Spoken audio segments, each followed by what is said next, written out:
सभी लोगों को नमस्ते नमस्कार। आशा है आप सभी लोग स्वस्थ होंगे, अच्छे होंगे। ठीक है, तो आज हम बात करें अपनी पहली क्लास, इंट्रोडक्शन कराएंगे इसका भूगोल का। ठीक है, और इंट्रोडक्शन के बाद आपको रोज एक क्लास मिलती रहेगी जो आपके मेंटल एबिलिटी को, आपके दिमाग की क्षमता को बढ़ाने का प्रयास करेगी, समझाने का प्रयास करेगी, और उसके साथ साथ में आपकी जो सोच होगी वो विकसित करने का काम करेगी।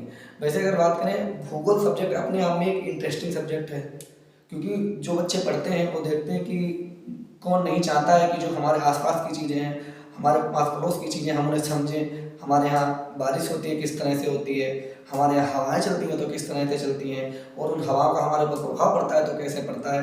तो हम इन सभी चीज़ों को समझने के लिए क्या करेंगे, किसे समझते हैं, भूगोल में। और भूगोल में हर एक चीज़ आपको समझने को मिलेगी, चाहे वो आपका भूकंप आता हो, चाहे सुनामी आती हो, चाहे आंधियाँ आती हो, चाहे ज्वालामुखी विस्फोट होता है, यानी जितनी भी प्राकृतिक घटनाएं होती हैं वो सभी की सभी हम कहाँ पढ़ेंगे, भूगोल में पढ़ेंगे और समझेंगे। ठीक है, तो इसके लिए आज हम इंट्रोडक्शन कराएंगे, भूगोल क्या होता है, इसको, इसके पिता किसको कहते हैं, कौन जनक है भूगोल का। उसके बाद में भूगोल के हम प्रकार भी देखेंगे कि भूगोल को हम कितने प्रकार से पढ़ सकते हैं, और उसके बाद में इंट्रोडक्शन करा के ये वीडियो आपको मिल जाएगी। और इसमें आपको पूर्ण रूप से जो स्ट्रेटजी होनी चाहिए पढ़ने की, हमें कैसे पढ़ना है, वो आपको हर एक जानकारी मिल जाएगी। ठीक है, तो आइए देखते हैं, हम सबसे पहले देखते हैं भूगोल। ठीक है, भूगोल होता क्या है। भू का मतलब क्या होता है, पृथ्वी। क्या मतलब होता है, पृथ्वी। ठीक है, पृथ्वी। और गोल का मतलब क्या होता है, गोल, यानी पृथ्वी कैसी है, गोल। ठीक है, अगर रियलिटी में देखा जाए तो पृथ्वी गोल नहीं है, कैसी है, जियोड है। लेकिन हम अध्ययन करने के लिए एक एवरेज जो मानते हैं तो उसके क्या मानते हैं, उसे गोल मानते हैं। ठीक है, तो अब हम देखते हैं सबसे पहले भूगोल कहते किसे हैं। ठीक है, तो भूगोल का मतलब क्या होता है, देखते हैं सही से, कि पृथ्वी का वर्णन एवं पर्यावरणीय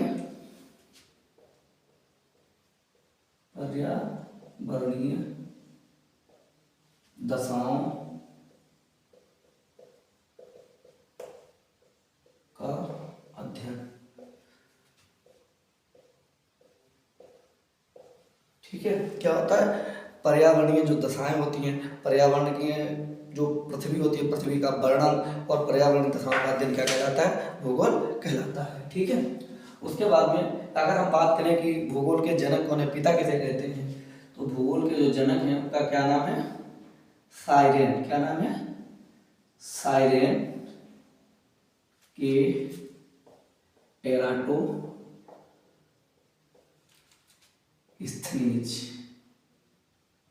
ठीक है, नाम ध्यान रखना, बहुत अच्छे से पूछ लिया जाता है किसी भी कॉम्पिटिटिव एग्जाम में कि भूगोल का जनक किसे कहा जाता है। तो जो भूगोल के जनक हैं उनका नाम है साइरेन के एराटोस्थनीज। ठीक है, एक एक बात को समझना है, पढ़ना है, लिखना है। ठीक है, दूसरा, अगर हम भारतीय भूगोल की बात करें तो भारतीय भूगोल के जनक कौन हैं। ठीक है, तो भारतीय भूगोल के जो जनक हैं आपके, उनका नाम क्या है, जेम्स रेनेल। क्या नाम है, जेम्स रेनेल। ठीक है, समझते रहना, जो भारतीय भूगोल की अगर जहां पे बात आएगी तो उनका नाम होगा जेम्स रेनेल। तीसरा, आधुनिक भूगोल के जनक, कहाँ के, आधुनिक। आधुनिक का तो मतलब सभी को पता ही होगा, आधुनिक भूगोल के जनक, इनका नाम क्या है, जेम्स रिटर। James Ritter. ठीक है, याद रखना है ये तीनों नाम। भूगोल के जनक साइरेन के एराटोस्थनीज, इन्हें तो बिल्कुल याद रखना है। ठीक है, इनका पूछा नहीं जाता है, पूछा ही नहीं जाएगा, लेकिन जानकारी के लिए आप रख लें। ठीक है, तो ये तो हो गया इंट्रोडक्शन, इसके जनक कौन है, भूगोल होता क्या है। तो जो जितनी चीज़ें होती हैं अब आगे हम पूरा समझाने का प्रयास करेंगे कि हमें पढ़ना कैसे है, पढ़ना क्या क्या है, भूगोल कितने प्रकार से पढ़ा जाता है, तो वो चीज़ें हम देखते आइए।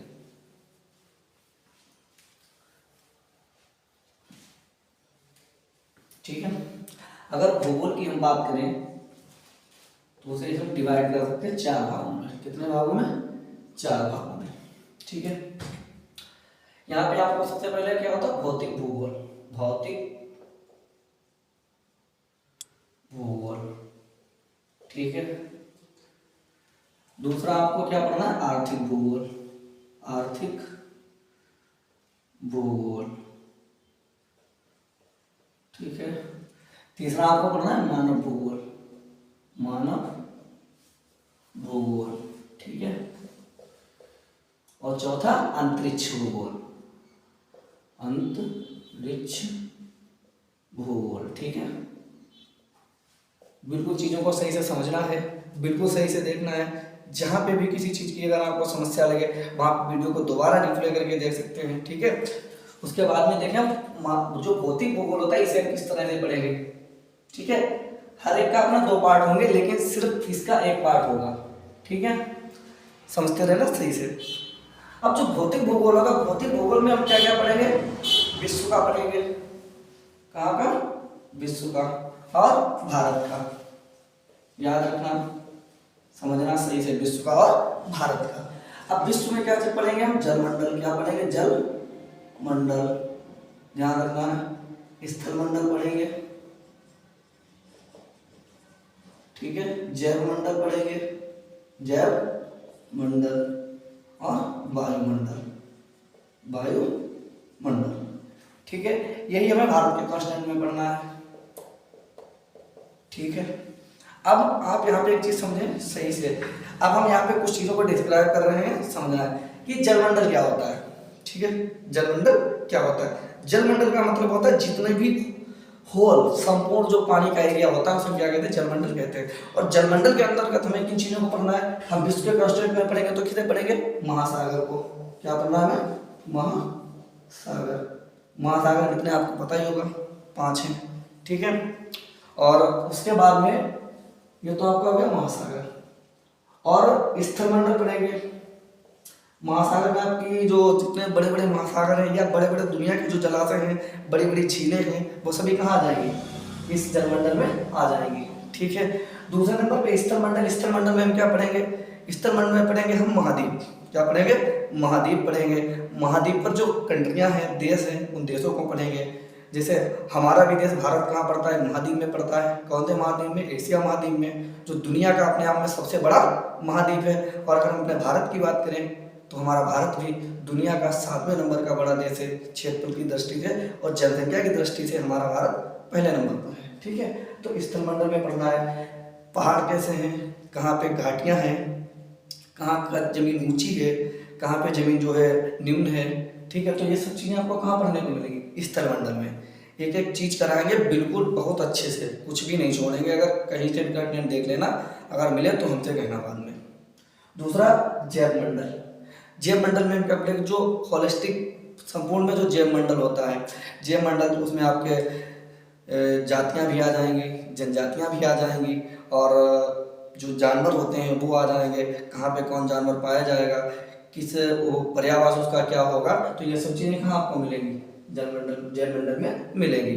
चौथे नंबर पे हम पढ़ेंगे वायुमंडल, ठीक है।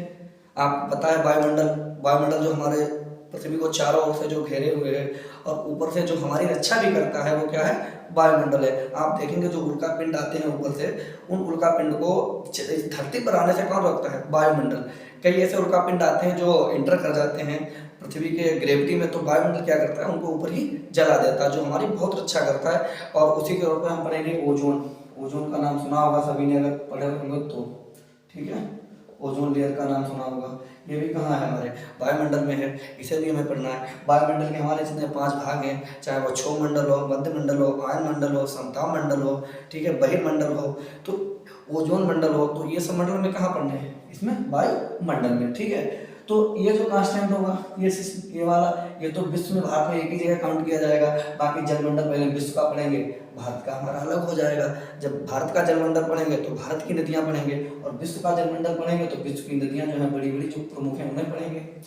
भारत का जलमंडल में आएंगे तो हमारी नदियां आपको पता है, गंगा नदी है हमारी, ब्रह्मपुत्र है, ठीक है, सिंधु भी पढ़ने पड़ेगी, रावी है, सतलज है, ब्यास है, दामोदर नदी है, ठीक है, चिनाब नदी है।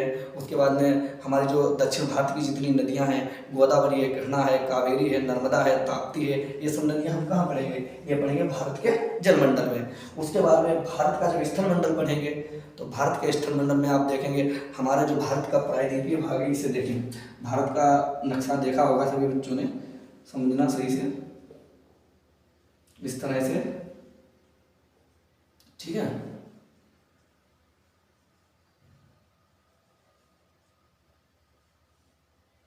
इस तरह से भारत का नक्शा देखा होगा आपने।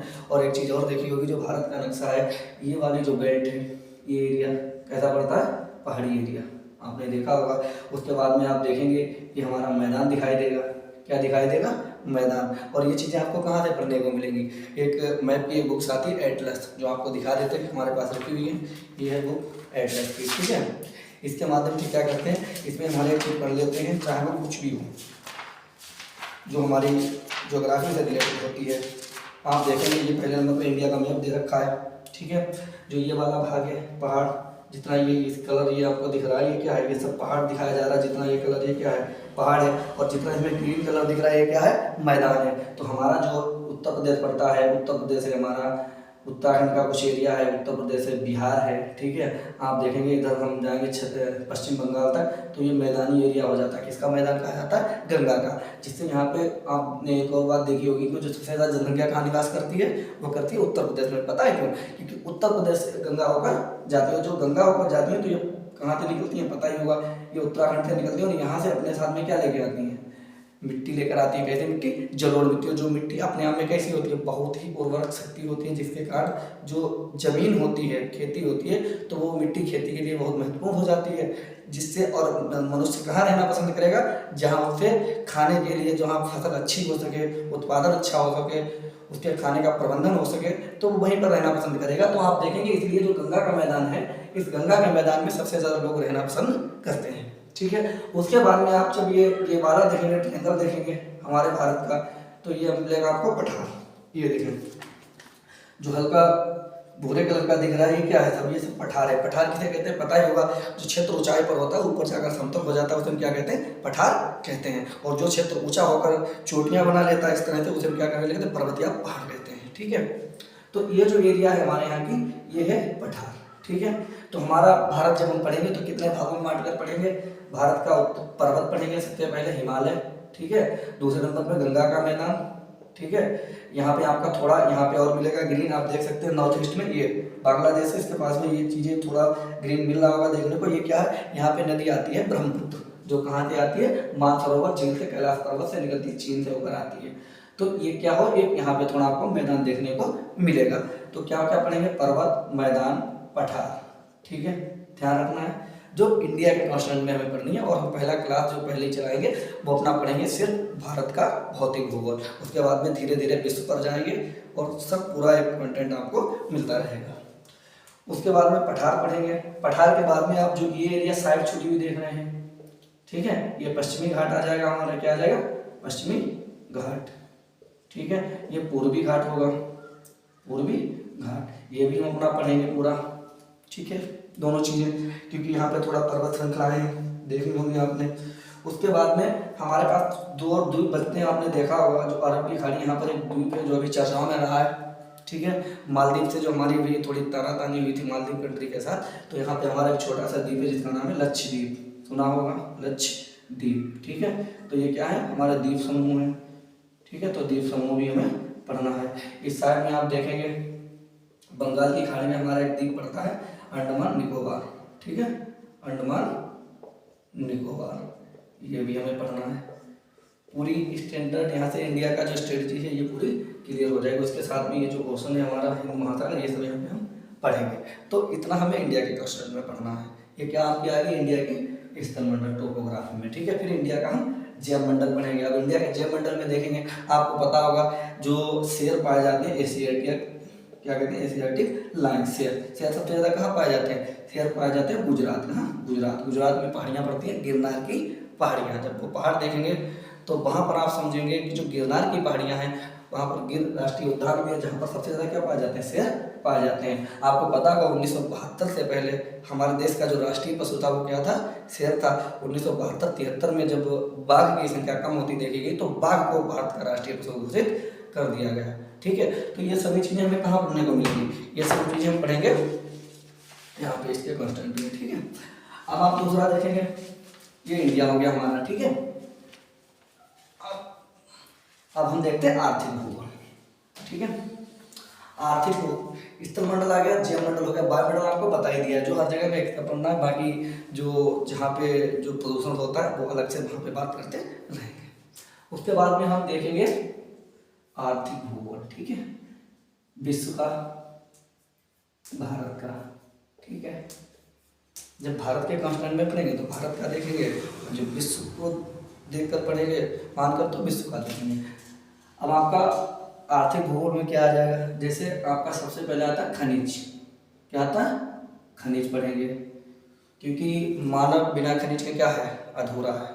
आज अगर हम यहाँ तक पहुँच पाए हैं और टेक्नोलॉजी में पहुँच पाए हैं, आज हम इंटरनेट के माध्यम से इतना फैल पाए हैं, तो कहीं ना कहीं उसमें खनिजों का बहुत अधिक रोल है। ठीक है, दूसरे नंबर पे पढ़ेंगे उद्योग, जो विश्व के हैं। ठीक है, खनिज हो गए आपके, उद्योग हो गए। उसके बाद में ऊर्जा संसाधन, क्या पढ़ेंगे, ऊर्जा संसाधन, ये भी हमारे क्या है।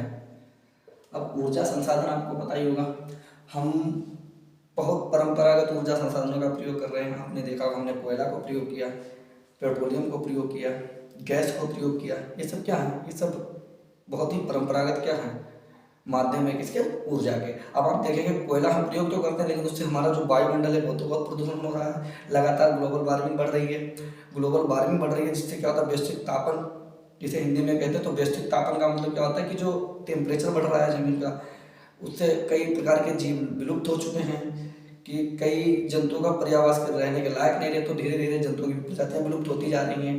तो इस हर एक चीज़ को हमें कंट्रोल करना होगा। तो उसके लिए हम क्या करना, जो परंपरागत चीज़ें थी हमें उन्हें छोड़कर जो नवीन जो ऊर्जा के स्रोत हैं वो हमें देखने चाहिए। नवीन ऊर्जा के स्रोत में आपका क्या आ जाएगा, आपका पवन ऊर्जा आ जाएगा, आपका सौर ऊर्जा आ जाएगा, जो हम पैनल से प्रयोग करते हैं। तो ये सब चीज़ें कहाँ आ जाएंगी, ठीक है। उसके बाद में आप देखेंगे जो विश्व में आर्थिक भूगोल, मत्स्य पालन भी हो जाता है, मत्स्य पालन, ठीक है, ये सब चीज़ें आ जाएंगी। अब जब ये तो हम विश्व के कंटेंट में पढ़ेंगे, ठीक। उसके बाद में ये चीज़ें मैं कहाँ पढ़ूंगी, इंडिया में खनिज कहाँ पाए जाते हैं, उद्योग इंडिया के पढ़ेंगे।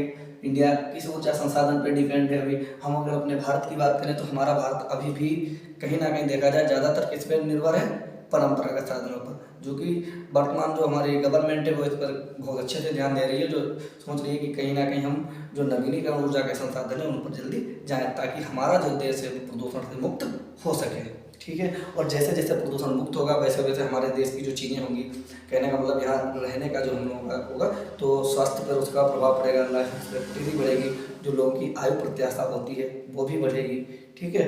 लोगों पर उसका बुरा असर पड़ना बंद हो जाएगा। उसके बाद में हमारा मत्स्य पालन भी इंडिया का देखेंगे। अब हम देखेंगे मानव भूगोल, ठीक है। मानव भूगोल तो आपको पता ही होगा, नहीं पता होगा तो समझो।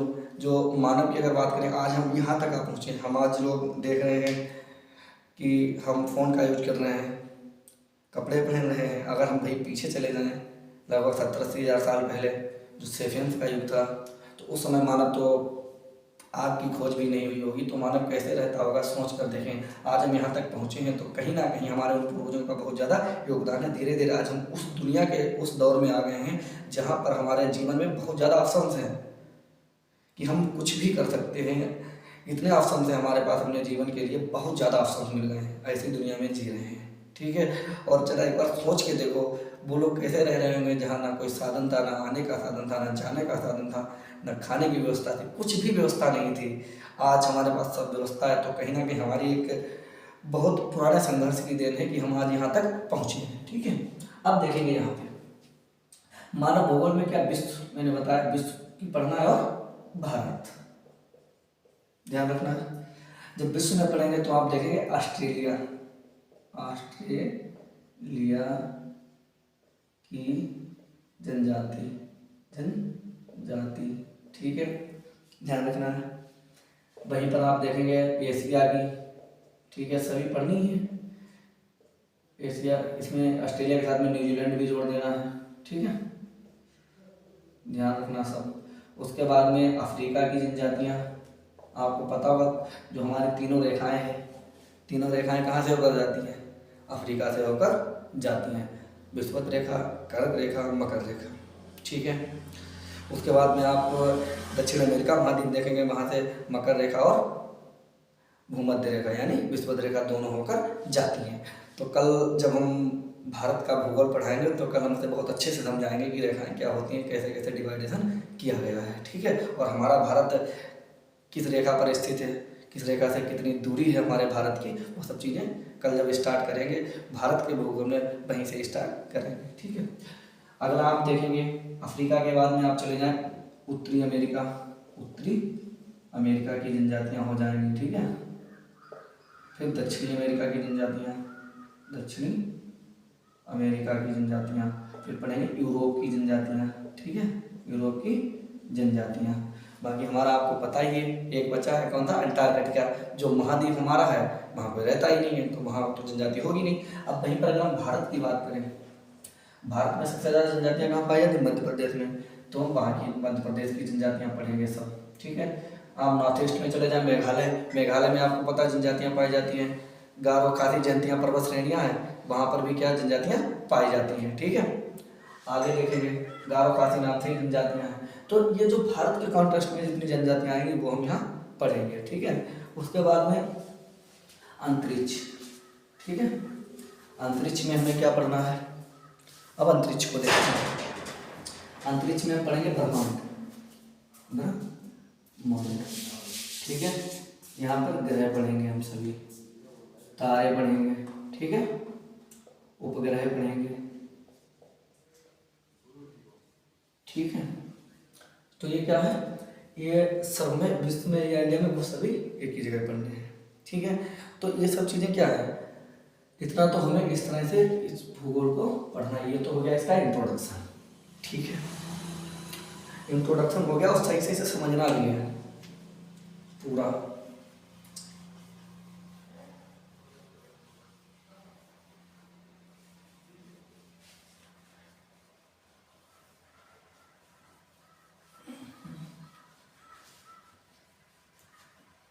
तो यहाँ से हमने देखा पूरा इंट्रोडक्शन हुआ, कैसे पढ़ना है, हमें कहाँ पे क्या पढ़ना पड़ेगा। इसी में आपका मौसम आ जाएगा, कैसे कैसे हवाएं चलती हैं, ये सब हम चीज़ें देखेंगे, ठीक है। अब यहाँ पे देखना आपकी एक समझ तो विकसित हुई होगी कि हमें चीज़ें किस तरह से भूगोल में पढ़ना है। अब ये चीज़ें हम धीरे धीरे पढ़ेंगे तो कहीं ना कहीं लगभग हमारा 100 क्लासेस में ये कंप्लीट रूप से हमारा पूरा हो जाएगा, अगर इन्हें हम पढ़ेंगे सही से और सही से समझना। मैं वादे से एक बात कहता हूँ कि एक भी चीज़ नहीं छूटेगी, जब मैं पढ़ाऊँगा एक एक चीज़ पढ़ाऊँगा और बहुत अच्छे से एक एक चीज़ को बिल्कुल कराऊँगा। जो आप अगर सही से पढ़ेंगे मेहनत से, जितनी मेहनत मैं करूँगा उतनी मेहनत आप करें, दावे के साथ कहता हूँ कि आपको कोई रोकने वाला नहीं है, ठीक है।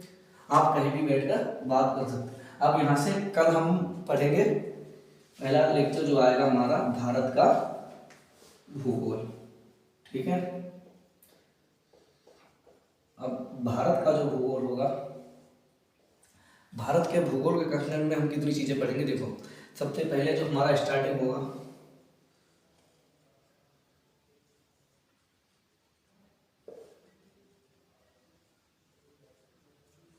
ठीक है। तो भारत के क्या पढ़ेंगे, पड़ोसी देश, प्रायद्वीपीय भाग, ये है हमारा। अब यहाँ पे ये चीज़ें क्लियर, प्रायद्वीप किसे कहते हैं, महाद्वीप किसे कहते हैं, ये सभी चीज़ें कल पढ़ाएंगे आपको, कल ही देखेंगे, ठीक है। इसी के साथ आपको सब कल से एक अलग अलग लेक्चर आपको मिलता रहेगा और मेहनत से पढ़ते रहें।